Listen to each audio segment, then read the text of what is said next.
Il settore moda sta pagando pesantemente gli effetti della crisi pandemica.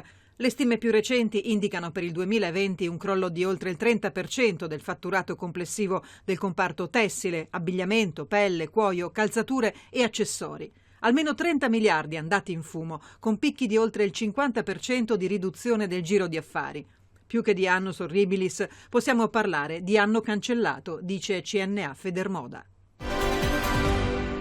Le lancette dell'orologio del turismo tornano indietro di 30 anni, come rileva Confturismo Confcommercio. Il 2020 si chiude con meno 78 milioni di arrivi nel bel paese, ai quali va aggiunta la perdita dei circa 36 milioni di italiani che non sono andati all'estero.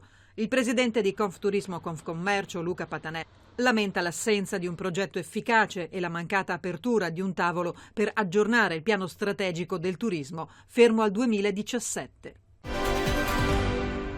La Commissione europea ha annunciato la prima tornata di investimenti diretti in capitale attraverso il Fondo del Consiglio europeo per l'innovazione. Sono 42 le start-up e piccole e medie imprese altamente innovative che riceveranno complessivamente investimenti in capitale proprio per un ammontare di circa 178 milioni per sviluppare ed espandere su larga scala innovazioni pionieristiche nei settori della sanità, dell'economia circolare, delle tecnologie produttive avanzate. La francese CoreWave è la prima di queste imprese dell'Unione Europea in cui investe il fondo del CEI.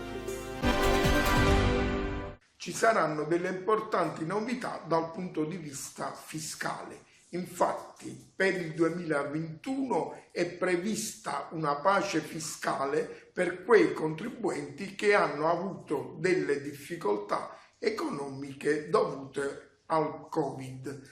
La vice ministro Laura Castelli lo ha annunciato in pompa magna, per cui il tutto dovrebbe essere previsto nel decreto ristori quinto.